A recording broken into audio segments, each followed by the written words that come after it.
I'll never forget that night. Life had been difficult for a while, and I thought I had figured out how to cope, or at least pretend I had. I was stuck, barely making it by with a part-time job as a cashier at Starbucks. It wasn't much, but it was all I could get. The thing is, no matter how much I tried, I couldn't save enough to move out of my parents' house. Trust me, if I could have, I would have left the moment I graduated high school, but life doesn't always work out the way we plan. Every day my parents would drop subtle hints. It wasn't like they hated me, but they sure wanted me out.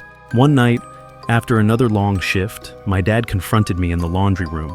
"Jason, have you thought about asking for a raise at work?" he asked, trying to sound casual. "I can't just ask for a raise, Dad. That's not how it works," I replied, folding the laundry with my back turned to him. "Well, maybe you should find another job then. Charlie's going to need your room soon," he said, his voice more firm this time. Charlie, my baby brother, was only 5, but they were already planning on turning my room into his. "What about your room?" I muttered, hoping to get out of the conversation. "I said I'm going to need your room, Jason," he snapped. "You've had plenty of time to figure things out. I'm tired of waiting." I felt my blood boiling, but I bit my tongue.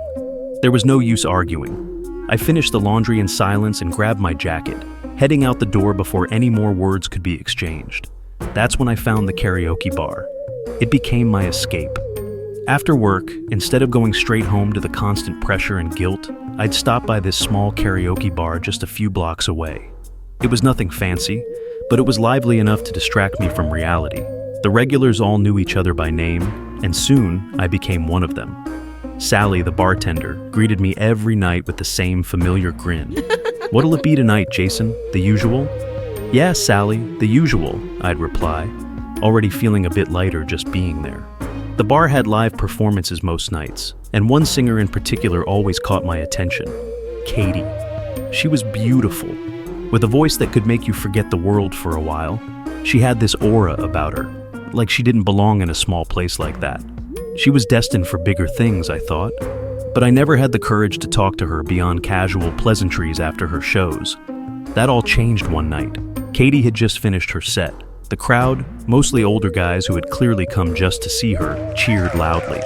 I stayed at my spot near the bar, nursing my drink. My heart was racing, but I didn't know why. Maybe it was the nerves, or maybe the alcohol, but something in me decided that tonight was the night I'd finally ask her out. As she walked off stage, I stood up and made my way over to her. She was packing up her gear when I cleared my throat. "Hey, Katie," I began awkwardly. "I'm Jason. We've met a few times after your shows. I just wanted to say I'm a huge fan of your voice. You're really talented." She glanced up at me with a small smile, though I could tell she wasn't really interested. "Thanks, Jason. I appreciate that." Before I lost my nerve, I blurted out, "I was wondering if maybe we could hang out sometime, like grab a drink or something." Her smile faded slightly. "Oh, Jason, you're sweet, but let me guess, you're just interested in seeing what I look like without my clothes, right?" I froze. That was not the response I was expecting. I fumbled for words. No. No, of course not." Katie interrupted with a smirk and took my phone from my hand, typing something into it. "Here, call me," she said, handing it back before walking away. My heart leaped. Was this really happening? When I looked down at my phone later that night, I realized something was off. Instead of a phone number, Katie had given me a link to her OnlyFans. I felt my stomach drop. I didn't know what to make of it.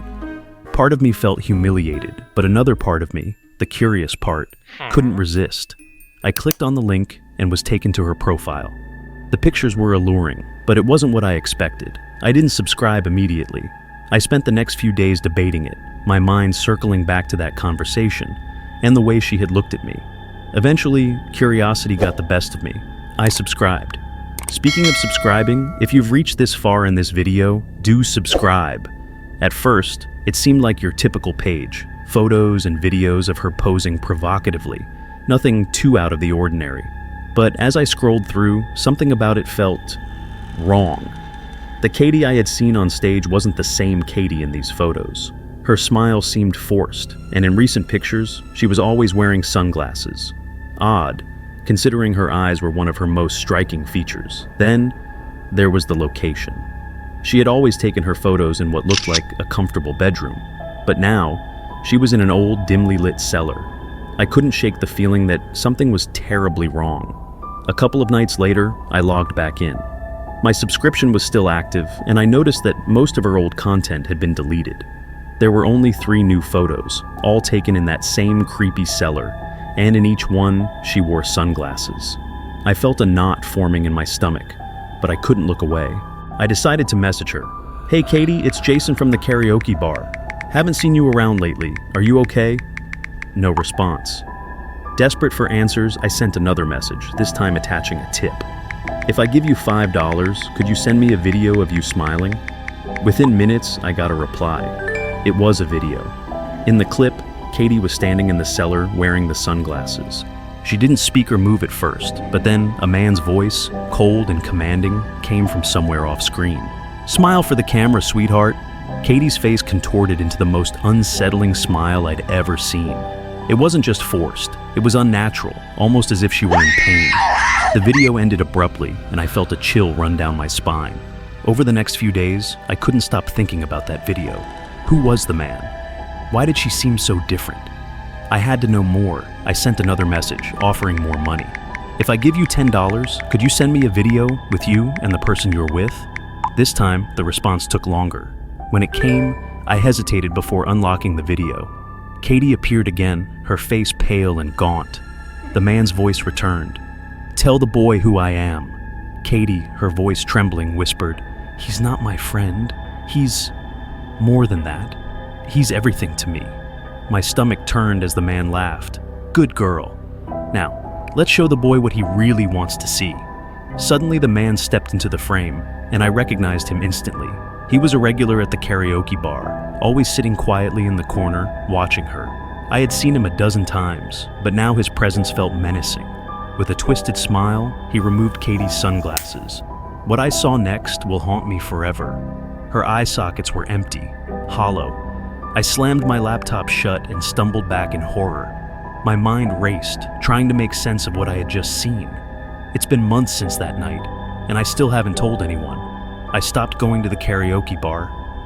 Katie disappeared from OnlyFans soon after, and no one seems to know where she went.